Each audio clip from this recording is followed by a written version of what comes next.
우리 시작할 때 우리 사진 한 장 좀 보고 시작하도록 하겠습니다. 너무나도 잘 알고 있는 레오나르도 다빈치의 최후의 만찬의 그림입니다. 명화죠, 그죠? 명화고 세계적인 작품입니다. 딱 설명을 안 해도 사진만 봐도 알 수 있을 정도로의 그런 훌륭한 작품입니다. 기본적으로 예수님과 제자들이 함께 이제 식사를 하고 있는 그런 설정인데요. 이 그림이 훌륭한 것은 이 한 장의 그림 속에 예수님과 제자들의 모습이 여러 가지의 상황들이 반영되어 있는 그런 모습입니다. 매우 상징적이고 제자들과 예수님의 그 각 캐릭터마다의 각기 다른 감정과 상황들을 드러내는, 그 시각적으로 드러내는 그런 그림입니다. 또 이 그림을 통해서 예수님이 처한 상황과 어떤 긴박함과 그리고 제자들과 나누는 이 마지막 식사에 담긴 의미까지 우리가 살펴보면 더 이 그림을 이해하는 데에 도움이 될 거라고 생각을 합니다. 특별히 왜 이 사진을 보여드렸냐면 얼마 전에 그 파리 올림픽이 있었습니다. 정말 예술의 나라에서 진행되는 그 올림픽이라고 해서 굉장히 많은 예술적인 기대와 또 여러 가지 또 화제거리를 낳았었는데요. 특히나 개막식 때 이제 이 최후의 만찬을 패러디한 것처럼 보이는 어떤 문제로 인해서 굉장히 큰 논란을 갖게 되었습니다. 그래서 기독교에서 굉장히 강력하게 이의를 제기를 해서 이 대회 조직위에서 이제 사과를 하고 그리고 이제 그 영상을 이제 삭제하게 됩니다. 그래서 이제 논란은 일단락된 것 같이 보이지만 적어도 우리 믿는 성도들은 이 그림에 대한 특별한 의미를 기억해보고 담아야 한다라고 생각했습니다. 그래서 제가 이 본문을 선택한 겁니다. 여러분, 예수님께서 이 최후의 만찬을 통해 하신 말씀과 행위는요, 단순한 식사 이상의 깊은 의미를 담고 있다라는 겁니다. 그래서 오늘 우리는 이 식사, 이 먹는다는 행위가 무엇을 의미하는지, 그리고 그것이 우리의 영적인 삶에 어떤 영향을 미치는지에 대해서 한번 살펴보려고 합니다. 자, 우리 같이 한 목소리를 해볼까요? 첫째, 먹는 것에 문제가 있다. 감사합니다. 여러분, 혼밥이란 말 들어보셨을 겁니다. 혼밥이 뭐죠? 아주 수준이 다들 높으시네요. 바로. 예. 저는 사실 굉장히 혼밥을 좋아하는 그런 사람입니다. 그 시간이 너무나도 사실 행복한 그런 것을 느끼는 그런 사람이에요. 그래서 혼자 밥 먹을 때는 밥도 다를 때보다 더 많이 먹습니다. 그리고 요즘은 보통 사람의 성향을 파악할 때 MBTI라는 거를 보고선 그 사람을 어느 정도는 이해하게 되잖아요. 제가 MBTI를 해보면 I 성향 90%에 가까운 그런 사람입니다. 그렇게 안 보이시죠? 어떻게 그 성향이 사실은 목사로서는 굉장히 부적절한 그런 성향일 수가 있어요.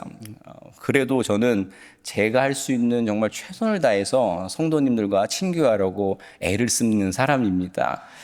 노력이 굉장히 가상하지 않습니까? 그래서 저를 부담스러워하지 않으시고 노력하는구나라고 해서 더 환대를 해주시면 감사하겠습니다. 그런데 뭐 아마 요즘 시대에는 뭐 MBTI I든 뭐 소심한 성격이든 뭐 이런 걸 다 떠나서 혼밥이 좀 대세이긴 합니다. 왜냐하면 혼밥이 약간 굉장히 많을 수도 있어요. 효율성이 있어요. 그렇죠?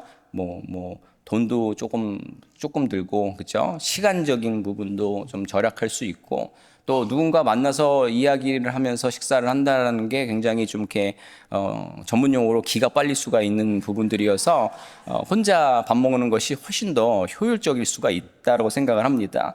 또 이것이 혼밥을 또 요즘은 넘어서서 이제 방송에서 굉장히 인기 있는 소재가 보통 됩니다. 먹는 소재가 굉장히 가장 실패하지 어려운 그런 소재이죠.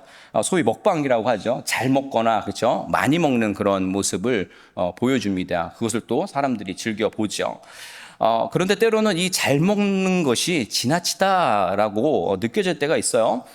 옛날에는 여기 죄송한 말씀이지만 어르신들 많이 계시지만 옛날에는 먹을 것이 없어서 문제였는데 요즘은 먹을 게 너무 많아가지고 또 문제라면 문제입니다. 여러 가지 절제하지 못하는 모습으로 나아가서 그런 문제들이 발생을 합니다. 우리는 이 풍요로움 속에서 음식에 대한 어떤 관심과 집착이 아주 강한 시대를 살고 있음을 부정할 수는 없다고 생각합니다. 모든 게 많으면 좋고 많이 먹으면 또 좋고 뭐 그런 흐름 속에서 살아가고 있는 겁니다. 그러다 보니까 절제를 잃게 되고 더 많은 것을 추구하려는 또 욕망의 어떤 다른 가지치기를 하게 되는 것이지요. 결국 이것은 신체 불균형이나 어떤 건강의 문제나 또 정신적인 스트레스. 여러분 많이 먹으면은 인생이 평온할 것 같지만 많이 먹고 음식을 즐기는 모습 이면에 오히려 더 큰 우울증과 또 어떤 두려움, 어떤 상실감 등이 부정적인 결과로 나타날 수 있다라는 겁니다. 그뿐만이 아니요. 요즘은 먹는 것조차도 기괴합니다. 굉장히 이걸 과연 먹을 수 있을까라고 생각하는 것 또한 도전하는 것을 즐기는 그런 사람들도 있어요. 정말 먹는 데에 여러 가지 의미에서 진심인 시대를 우리가 살아가고 있습니다.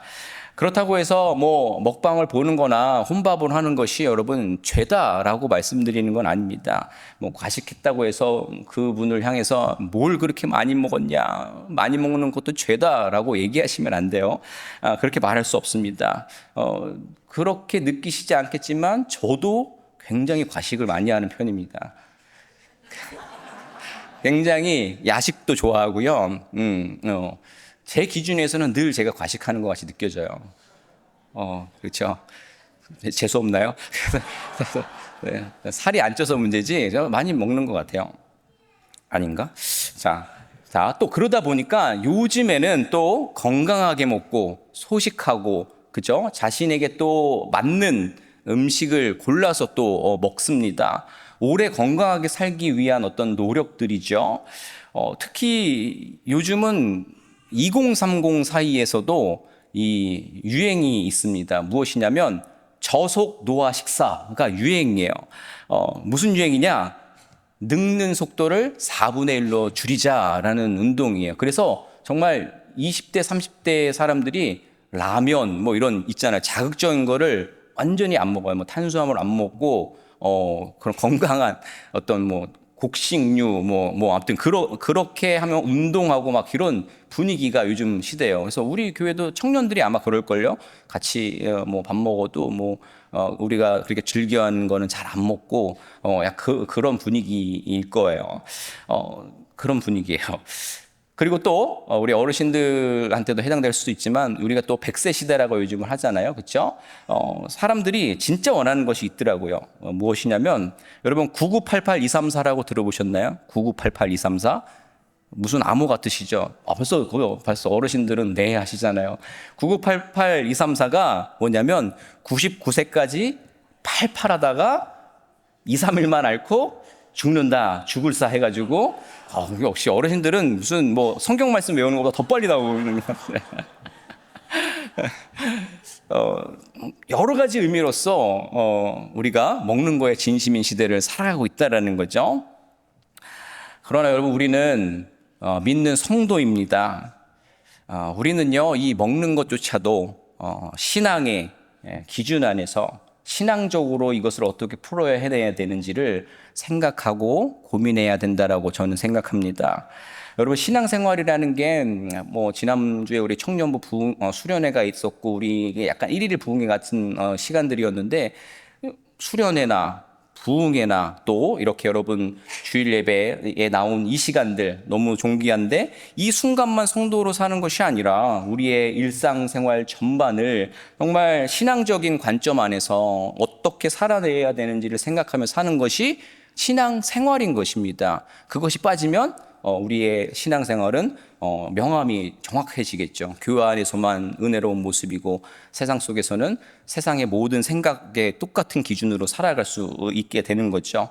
그것은 마치 아주 질 좋은 고기나 고급진 뷔페에서 정말 많이 먹고 나서 더 이상 밥을 난 안 먹겠다라는 거랑 똑같은 겁니다. 여러분 아무리 많이 먹어도 아무리 비싼 고기를 먹어도 그 다음날 식사를 하십니까 안 하십니까? 하시죠? 그죠? 하게 됩니다. 위가 커져가지고 다음날 더 먹을 수도 있어요. 그만큼 우리가 이 생명을 유지하기 위해서는 일상의 어떤 공급을 계속해서 받아야 한다는 거, 계속 음식을 먹어야 한다는 이야기입니다. 그렇다면 우리가 단순한 먹는다라는 것에 대해서 한 번쯤 생각해 봐야 한다라는 거죠. 자, 다시 한번 말씀드리지만 음식을 먹는 것 자체가 문제다라는 것을 말씀드리는 게 아니에요. 자, 그러나 오늘 우리는 믿는 성도니까 신앙 안에서 이 문제를 생각해 보자라는 겁니다. 우리 기독교 전통 가운데에 우리에게 전해준 주의사항, 강력한 경고가 있습니다. 이것을 7가지 죄악이라고 하는데 그 7가지는 교만, 시기, 탐욕, 분노, 나태, 정욕, 마지막에 뭘까요? 탐식이 됩니다. 이것은 4세기 수도원으로부터 시작된 교리인데 모든 신자들에게 아주 중요한 교리로 이제 가르침을 주게 되었던 부분입니다.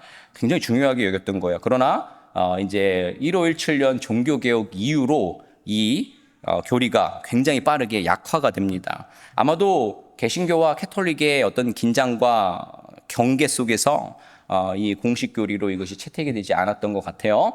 그래서 이후의 시대들의 변화 속에서 탈종교화라고 하죠. 탈종교화되고 세속화가 되고 하는 모습 속에서 이런 어떤 경건한 종교적인 교리와 가르침의 영향력이 굉장히 약화가 된 것입니다. 그러다 보니 교회를 다니면서도 자연히 그에 대한 죄의식이 약해진 그런 어떤 시대를 우리가 살아가고 있는 거죠. 그러나 여전한 사실이 있습니다. 우리 주위에 벌어지고 있는 흉악한 범죄나 통상적인 악들의 근원을 보면 모두 이 7가지 죄악과 관련이 있다라는 거예요. 그래서 가장 그 머리가 되는 죄, 그러니까 머리가 되는 큰 죄, 죽음에 이르게 하는 7가지 죄라고 부를 수가 있습니다. 그 중에서 우리는 먹을 것에 대한 이야기를 하고 있으니까요. 이 7가지 중에 탐식에 대해서 집중적으로 살펴볼 수가 있겠죠. 아까 이야기 나눴듯이 먹는 것은 생존을 위한 가장 기본적인 수단과 욕구와 관련이 있습니다. 이 이야기는 사람이 왜 먹는지에 대한 것에 대해서 분명히 말해줍니다. 그것은 음식을 통해서 삶의 즐거움과 만족을 얻기 위해서입니다. 맛있는 음식을 먹는 일은 인생의 큰 즐거움이 된다라는 거죠. 그것 자체를 문제 삼는 게 아니에요. 잘 들으셔야 돼요. 그런데 하나님을 떠난 인간이 하나님이 아닌 다른 것을 통해서 즐거움을 찾고자 하는 성향이 있습니다. 바로 이러한 욕망을 채우기에 가장 좋은 방법이 바로 먹는 거라는 거예요. 탐식이라는 거죠. 그래서 음식과 탐식을 경계해야 한다라는 말씀을 드리는 거예요. 하나님으로 인해서 즐거워하고 하나님으로 인해서 우리가 평안을 얻어야 하는데 탐식이 하나님으로부터 멀어지게 한다라는 거예요. 탐식이 무섭게도 하나님으로부터 멀어지게 해서 그 삶을 무너뜨리게도 할 수 있다라는 겁니다. 자, 다시 오해하시면 안 돼요. 무엇을 먹느냐, 어떻게 먹느냐, 왜 많이 먹느냐가 그 자체가 죄가 아니라는 거예요. 음식을 통해 삶의 즐거움을 찾는 것, 그리고 그 즐거움에 대한 욕망이 삶 전체를 이끌고 가고 있지 않느냐라는 겁니다. 그것을 물어봐야 한다는 거예요. 먹는 것이 삶을 지배하면 삶의 우선순위가 하나님 나라와 하나님 나라 의를 위해서 나아가는 것이 아니라 먹는 것에 끌려다니게 된다는 거죠. 먹는 거. 여러분 SNS, 맛집, 소개, 리뷰 하시지 않으십니까? 저도 해요. 해야죠. 그렇죠? 왜냐하면 개인의 공간이고 그런 정보를 또 나누고 또 기록이잖아요. 그렇죠? 자신의 여행 기록이나 기록을 남겨야 또 나중에 또 찾아보고 그때를 생각해 볼 수 있는 시간들이 되님에 틀림이 없어요. 그 전체를 부정하는 것이 아닙니다. 그러나 그 전체의 퍼센티지가 먹는 것, 자랑하는 것에 이끌려가서는 안 된다라는 겁니다. 여러분 에서가 장자로서 받을 복을 어떻게 하지요? 가볍게 여기고 당장 먹고 싶은 욕망에 이끌려서 팥죽 한 그릇에 장자권을 팔지 않습니까? 저와 여러분들은 하나님의 영적 장자인 줄로 믿습니다. 하나님의 자녀로서 그 장자권을 세상의 것에 빼앗기지 마시기 바랍니다. 그 장자권을 붙들고 살아가시란 말입니다. 오로지 주의 복음에 굶주리시라는 겁니다. 복음을 깨닫고 그 복음을 위해서 사는 저와 여러분 되시기를 주님의 이름으로 부탁을 드립니다. 자, 따라서 탐식이란 하나님보다 먹는 배의 요구에 더 민감하게 반응하고 그에 순종하는 우상 숭배와 같다라고 말할 수 있는 겁니다. 우리 예수님께서도 사역을 시작하시기 전에 40일 금식을 하십니다. 그리고 최초의 유혹은 뭔가요? 사단이 나타나서 돌을 빵으로 만들어라 라는 유혹이었습니다. 그렇죠? 그만큼 먹는 것은 강력한 유혹이라는 것을 또 이야기해 주고 있는 겁니다. 이에 주님께서는 어떻게 하십니까? 그저 사단을 향해서 강력하게 얘기합니다. 사람이 빵으로만 살 것이 아니요 하나님의 입에서 나오는 말씀으로 살 것이다 라고 말씀합니다. 그러고 그 유혹을 물리치셨다라는 것을 우리는 기억해야 하는 것입니다. 여러분, 진정 맛있는 것은 음식, 우리의 탐심과 탐식을 자랑하는 세상의 것이 아닌 줄로 믿습니다. 다시 한번 빵의 유혹을 이기고 하나님 말씀으로 살아야 함을 가르쳐 주신 주님의 이 뜻을 생각해 보시는 오늘 이 시간이 되었으면 좋겠습니다. 자, 다시 육의 양식 필요합니다. 안 먹으면 큰일 납니다. 그러나 성도는 하나님 말씀의 양식으로 살아야 한다는 것을 잊지 말아야 하는 것입니다. 말씀을 먹는다라는 것은 그 말씀을 듣고 그 마음에 받아들이고 그 말씀대로 살아가는 것을 의미하는 겁니다. 말씀이 쓰신가요? 시편 119편 103절입니다. 주의 말씀의 맛이 내게 그리 어찌 단지요 내 입에 꿀보다 더 답니다. 아멘. 우리 모두의 고백이 되었으면 좋겠습니다. 하나님 말씀을 통해서 영적으로 깊이 성장하고 믿음의 삶을 살아가시는 여러분 되시기를 소망합니다. 아멘. 자, 두 번째 함께 하시죠. 함께 먹어야 합니다. 그 연속성을 가지고 오늘 본문으로 이제 들어가는데요. 오늘 본문은 모든 복음서에 기록된 기독교 역사에서 가장 중요한 본문 중에 하나일 수 있습니다.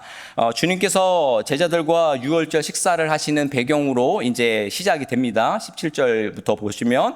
그런데 당시 유월절 식사의 상황들 아시는 분은 아시겠지만 그 상황은 원래는 가족 중심의 전통을 가지고 있습니다. 가족 중심의 식탁의 시간이었다라는 거요. 그리고 단순히 그냥 오늘 우리가 뭐 어떤 스테이크를 먹자, 뭐 뭘 먹자가 아니라 어린 양의 피를 상징하는 양을 잡고 그리고 고난과 노예 생활을 기억하기 위해서 쓴 나물과 채소를 함께 하고요. 그리고 아주 급박하게 애굽을 나와야 했기 때문에 발효시키지 못했던 그 급박함, 그것을 위해서 이제 무교병, 누룩이 없는 빵을, 그 맛없는 빵을 먹는 겁니다. 그 시간들을 통해서 하나님께서 구원해 주셨다라는 것을 기억하고 그 하나님 앞에 감사와 찬양을 올려드리는 식탁의 시간이었다는 겁니다. 이렇게 먹는 것에 의미를 부여하면서 그들이 유월절 식사를 했다라는 겁니다. 또 주님께서는 피를 나눈 가족이 아닌 제자들과 유월절에 식사를 하시겠다라는 거잖아요. 이것은 피를 나눈 내 가족, 이 가족을 넘어선 또 다른 가족의 탄생을 이야기하고 계시는 겁니다. 주님의 제자, 주님의 자녀들은 가족을 넘어선 또 다른 가족이라는 것을 여러분 기억하셨으면 좋겠습니다. 옆에 앉아 계신 분들이 가족이에요. 처음 보시나요? 네, 처음 뵙겠습니다. 한번 하시고, 네, 우리는 주 안에서 가족입니다. 인사해 보시죠. 네, 네, 네. 자, 여러분 그 하나님께서 얘기해 주신 그 가족의 개념을 기억한다면 여러분 교회에 나와서 뭐 누굴 미워하거나 시기하거나 경쟁자로 보거나 하면서 또 내 것을 뭔가를 또 더 섬기기에 아깝거나 하는 마음이 들더라도 주님의 말씀을 기억하셔서 더 나눌 수 있어서 정말 한 가족된 하나님 나라를 만드시는 여러분 되셨으면 좋겠습니다. 자, 다시 본문으로 가면 정말 위대한 가족이 사실은 탄생하고 있는 겁니다. 이 얼마나 아름답고 은혜로운 광경이 되는 겁니다. 그런데 이어지는 본문으로 인해서 보면 갑자기 분위기가 싹 바뀝니다. 그것이 21절 말씀인데 그들이 먹을 때에 이르시되 내가 진실로 너희에게 이르노니 너희 중에 한 사람이 나를 팔 거다라고 이야기하셔요. 와, 가족 장르에서 아름다운 가족의 탄생이 벌어지는 그런 모습에서, 그 장르에서 갑자기 이게 수위가 높아집니다. 그렇죠? 무슨 폭력 장르인가요? 스릴러 장르인가요? 바뀝니다. 그 이후의 내용은 정말 더 그렇잖아요. 그렇죠? 처음에 봤을 때랑 지금 이 구절을 본 이후에 또 다른 느낌이시지 않습니까? 이 그림이 가지고 있는 여러 가지 의미가 또 드러나는데, 자, 그러자 이제 모든 제자들이 웅성웅성 되는 거예요. 그러면서 서로가 서로를 의심하면서 협박하면서 네가 너냐 막 그러면서 또 비난하고 막 그런 상황으로 벌어졌을 것으로 예상이 가능합니다. 그러자 이제 주님께서 아마도 야 얘들아 진정하고 밥 먹자라고 말씀을 하셨을 거예요. 그때 다시 이제 모든 제자들이 주님께로 이제 포커스를 하면서 서로 앞다투어서 묻습니다. 주님, 나는 아니지요? 라고 이야기를 합니다. 참, 그걸 왜 물어봐? 그쵸? 전문 용어로 웃기는 짬뽕들이에요. 이게, 무슨 질문이죠, 이게? 그쵸? 모르겠어요. 이렇게 역으로 질문한 제자들이 뭔가 찔리는 게 있었던 건 아닌가라는 생각도 해보게 돼요. 왜냐면, 주님을 따랐던 이유가 어디에 있는지에 따라서 이 질문이 확신이나 물음표로 나눠지겠죠. 여러분, 바라기는 주님 나는 아니지요 라는 이 고백과 질문이 물음표가 아니라 여러분의 확신의 고백이 되시기를 주님의 이름으로 부탁을 드립니다. 아멘. 자, 우리가 안타깝게도 성경을 통해서 알듯이 예수님께서 잡히실 때 제자들이 모두 도망을 갑니다. 그죠? 분명히 그 사실로 봤을 때, 물론 모든 연약한 심령들이지만 분명히 그동안 예수님을 따랐던 그 동기와 목적이 예수님과는 사뭇 다른 자기들의 어떤 욕심과 이익과 바람이 있었던 것으로 보입니다. 또 본문에도 흐름상 또 드러나듯이 실제 역사적으로 가룟 유다가 은 30냥에 예수님을 팔아 넘깁니다. 당시 은 30냥의 가치는 노동자의 4개월 정도 되는 그런 이제 월급에 해당된다고 하는데요. 이게 크다면 클 수 있는 액수지만 여러분 그렇지 않나요? 사람의 생명보다 이 가치가 비했을 때에 이 말도 안 되는 금액 아니겠습니까? 그리고 이 4개월치의 월급으로 여러분 인생에 어떤 반전을 이룰 수 있길래 사람의 목숨을 팝니까? 그렇죠? 결국 이 모습은 결국 물질에 사로잡혀 있는 모습을 보게 되는 거고, 결국 영적인 혼밥, 혼자 먹을 것을 취해서 혼자서 자기의 이익만을 챙기다가 주님을 잃어버리게 된 것이라는 겁니다. 그의 배신은 물질적 이익을 위한 선택이었지만 그것이 가져다 준 결과는요, 외로움과 영적인 배고픔과 죽음뿐이었습니다. 그리고 실제로 가룟 유다는 육신의 죽음까지도 얻게 되지 않습니까? 결국에는 영원히 못 먹게 된 겁니다. 오늘 우리도 영적인 혼밥을 하고 있지는 않은가 우리가 돌아봐야 합니다. 예수님과의 관계를 등한시하고 내 욕망과 이익만을 위해서 살고 있지는 않은가 생각해 봐야 한다는 겁니다. 분명히 같은 식탁에 앉아 있는 것 같은데, 예수님과 한 식탁에 있는 것 같은데 음식만 바라보고 주님의 말씀에 귀를 기울이고 있지 않는다면요. 분명히 말씀이 오는데 내가 이 음식에 빠져 있으면 이게 들리겠습니까? 그죠? 귀에서 튕겨나가죠. 그리고 말씀대로 결단하고 살아가지 못하는 모든 것들이 영적인 혼밥을 하고 있고 배반하고 있는 모습이라는 것을 또한 기억하셔야 합니다. 이 중에서 한 사람이 나를 팔리라 라고 하는 주님의 말씀 앞에서 주님 나는 아니지요 라는 이 질문 앞에서 다시 한번 스스로에게 나는 주님과 왜 식사를 하고 있지? 주님을 왜 따르고 있지? 라는 질문에 스스로가 대답을 하셔야 할 것입니다. 여러분, 혼자 밥 먹지 마시기 바랍니다. 저랑 같이 먹어요. 여러분, 내 욕망과 이익을 위해 살려고 애쓰지 마시기 바랍니다. 다시, 사람이 빵으로만 살 것이 아니요 하나님의 입에서 나오는 모든 말씀으로 살 것이다 라는 이 말씀 붙잡고 영적인 배고픔을 채우기를 결단하시는, 그리고 그 삶을 살아내시는 여러분 되시기를 주님의 이름으로 부탁을 드립니다. 아멘. 자, 이어지는 예수님의 가르침 속으로 다시 또 들어가 볼게요. 자, 그런데 주님의 말씀에 의해서도 먹는 것은 굉장히 중요해 보입니다. 그렇죠? 그러나 주님께서 나누길 원하시는 이 빵과, 그러니까 떡과 포도주는 단순한 먹는다가 아니었다라는 것을 우리가 발견하는 겁니다. 보세요. 예수님께서는 유다와의 대화를 끝내신 후에 상관없다라는 듯이 축복하십니다. 축복하시며 떡을 떼시면서 이것은 내 몸이다 라고 하신다라는 거예요. 떡이 의미하는 건 뭔가요? 예수님께서 십자가 위에서 그렇게 떼어져 찢기 주님의 몸을 의미한다라는 겁니다. 또 예수님께서는 감사 기도를 하시고 포도주 잔을 드시면서 이 잔은 죄사함을 얻게 하려고 많은 사람들을 위해서 흘리는 나의 피, 언약의 피이다라고 말씀하십니다. 여러분, 유월절 어린 양의 피가 이스라엘 백성들을 온전하게 구원했듯이 우리 예수 그리스도의 보혈의 피가 믿는 모든 성도들을 구원의 자리로 인도해 준 줄로 믿습니다. 이 피는요, 다시는 너희의 죄를 기억하지 않겠다라는 주님의 메시지인 줄로 믿으시기 바랍니다. 이것이 우리 기독교 전통에서 아주 중요한 성만찬, 성찬식의 모형이 되는 것입니다. 바울은 이에 대해서 고린도전서 11장 26절에서 이렇게 말합니다. 너희가 이 떡을 먹으며 이 잔을 마실 때마다 주의 죽으심을 그가 오실 때까지 전하는 것이니라. 아멘.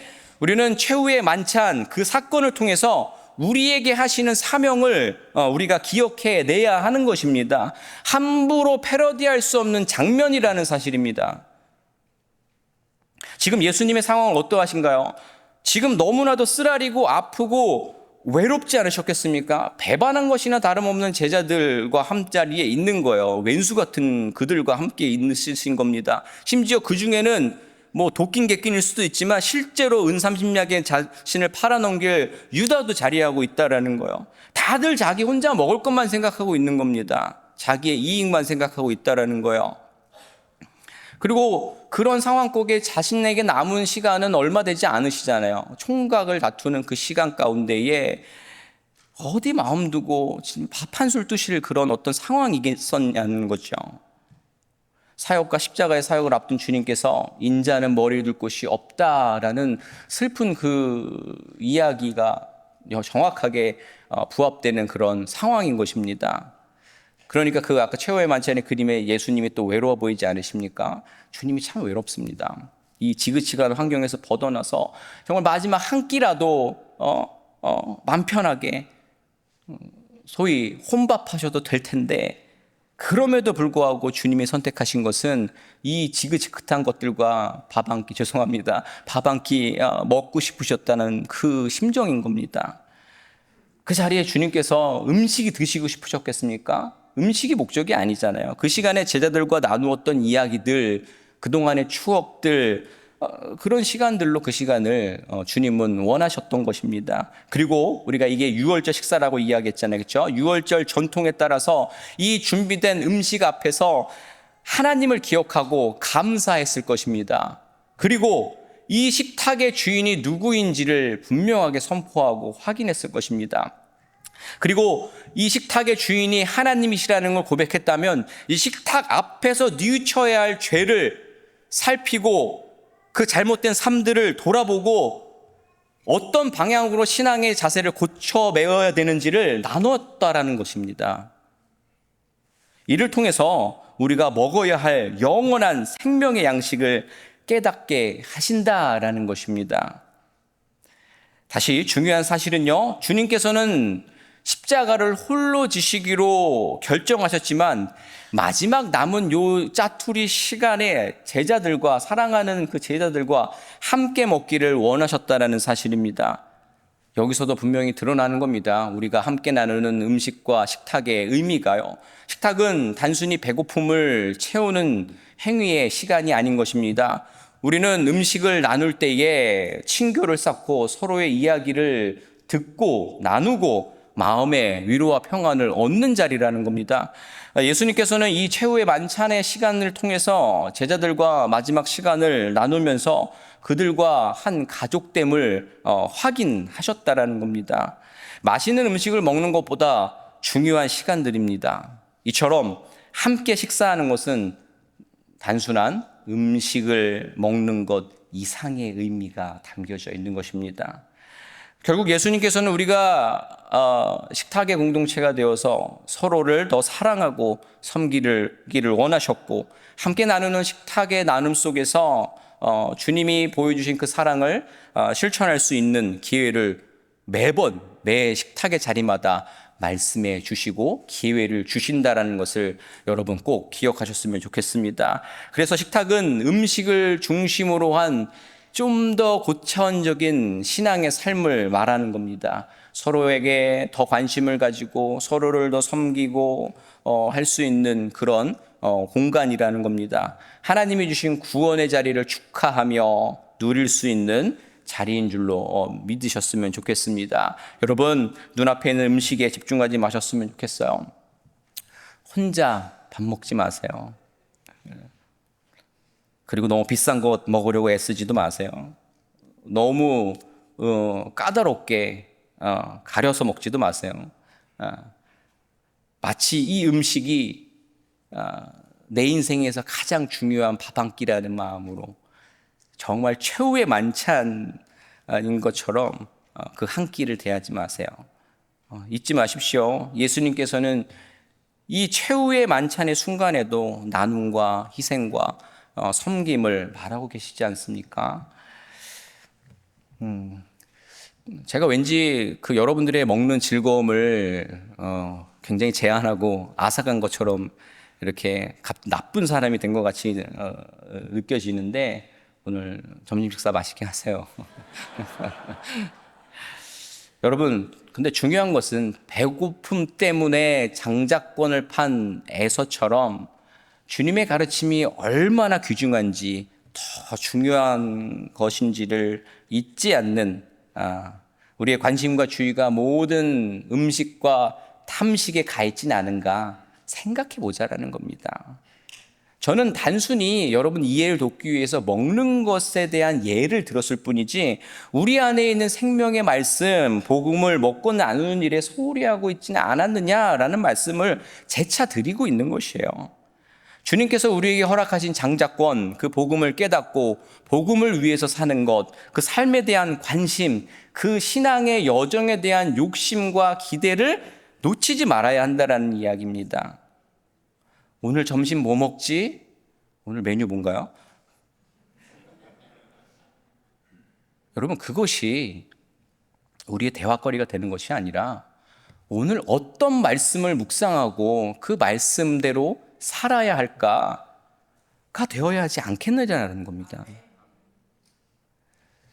결론입니다. 우리 함께 하시죠. 주님과 먹읍시다. 여러분, 예수 믿는 거 참 어렵죠? 어려워요. 쉽지 않아요. 단순하게 음식 먹는 것조차도 즐기지 못하게 너무하죠. 그러나 주님은 언제나 변함없는 모습으로 우리가 혼자 밥 먹으려 할 때도 그것이 내 의지건 또 정말 외로워서 같이 밥 먹을 사람이 없어서 원치 않는 혼밥이더라도 주님은 외면하지 않으신다라는 거예요. 우리가 우리의 유익을 위해서, 이익을 위해 그 자리에 앉아 있더라도 우리 주님은 우리에게 사랑의 모습을 여전히 보여주신다라는 겁니다. 자신의 것을 비워내셔서 다른 사람의 생명의 유익을 채워주시는 우리 주님의 사랑을 여러분 느낀다면, 주님께서 초청하시는 이 최후의 만찬, 이 식탁의 자리로 나아가야 하지 않겠느냐라는 겁니다. 행여 그 자리가 빈약해 보여도, 불편해도, 또 풍요롭지 않아도, 정말 그 자리가 가시방석 같아서 앉고 싶지 않더라도 주님의 그 식탁의 자리로 나아가야 하지 않겠습니까? 말씀 마무리합니다. 여러분, 우리 시대는 풍요롭습니다. 참 감사한 건데, 그러나 영으로 굶주렸습니다. 온갖 먹을 것으로 풍성한 이 시대 가운데에 무엇에 집중해야 할지 모르기 때문에 먹는 거에 집중하는 걸 수도 있어요. 그런 시대 가운데에 우리를 위해서 마지막 식탁을 준비하신 주님의 마음, 그 사랑을 더듬어 가시자고요. 그래서 세상 사람들에게 왜 이 식탁의 의미가 있는지를 가르쳐 주자라는 겁니다. 그래서 하나님의 말씀을 향한 갈망으로 그 배고픔을 즐기고 기억하고 그 배를 채우는 거에 애쓰는 성도가 되어야 할 줄로 믿습니다. 요한복음 6장 53절 54절입니다. 예수께서 이르시되 내가 진실로 진실로 너희에게 이르노니 인자의 살을 먹지 아니하고 인자의 피를 마시지 아니하면 너희 속에 생명이 없느니라. 내 살을 먹고 내 피를 마시는 자는 영생을 가졌고 마지막 날에 내가 그를 다시 살릴 것이다. 아멘. 여러분, 세상에 먹을 것으로 가득 차 있던 우리의 삶을 비워내십시다. 그리고 그 빈 공간에 그 굶주림을 주님의 그 생명의 양식으로, 그 영원히 목마르지 않는, 배고프지 않는 그 양식으로 주님의 임재하심으로 채우시기를 주님의 이름으로 축원을 드립니다. 아멘. 이 시간 우리 말씀 기억하면서 우리 잠깐 한 30초만 기도했으면 좋겠습니다. 우리는 유다가 아니라 하더라도 거의 모든 곳에서 유다처럼 내 배를 채우기 위해 애쓰지 않았는가 돌아보기 원합니다. 세상에 먹을 것으로 가득 차 있던 우리의 삶을 비워내게 해달라고 기도했으면 좋겠습니다. 그리고 그 빈자리를, 그 빈 곳을, 그 굶주림을 영원한 생명의 양식으로 채울 수 있는 은혜 달라고 이 시간 주님 앞에 결단하며 나아가도록 하겠습니다. 기도합니다. 하나님, 이 시간 말씀을 기억하며 우리의 삶을 되돌아봅니다. 주님, 우리가 아버지 백신하고 있는 유다와 제자들과 같은 모습으로 내 배고픔과 내 이익과 유익을 위해서 살아가고 있지 않았습니까? 그 식탁에 참여하고 있지 않았습니까? 주님, 우리의 신앙을 아버지 돌아보며 회개하며 나아가길 원합니다. 주님, 세상의 것으로, 그 욕심으로, 취할 것으로 가득 차 있던 우리의 삶을 비워내게 하여 주시옵소서. 그래서 그 빈 곳에, 그 굶주림과 그 갈망 가운데에 우리 주님께서 주시는 영원한 생명의 양식으로 채워넣게 하여 주시옵소서. 채울 수 있는 은총과 은혜를 우리 가운데 허락하여 주시옵소서. 그렇게 주님의 임재로 채워지는 우리의 삶을 통하여서 아버지 영원히 굶주리지 않고 풍요로워지는 그 은혜를 경험할 수 있도록 주님과 동행하게 하여 주시옵소서. 하나님, 오늘 주님께서 함께 하시기 원하셨던 최후의 만찬의 장면들을 통하여서 우리들의 신앙을 되돌아보기 원합니다. 함께 식탁에 앉아 있으면서도 주님의 말씀이 들리지 아니하고 어떻게 하면 내 것을 먹고 취할지만 생각하고 있던 그 배신하는 그 장면들을 우리의 삶에 비추어 보기 원합니다. 그래서 우리가 잘하고 있다 생각했지만 그렇지 못했던 모든 우리의 허물들, 세상에 그 먹을 것들로 가득 채웠던 우리의 삶들을 비워내게 하여 주시옵소서. 그래서 그 빈자리에, 그 굶주림과 배고픔에 살아계신 우리 주님께서 허락하신 영원한 생명의 양식으로 채우는 은혜를 허락하여 주시옵소서.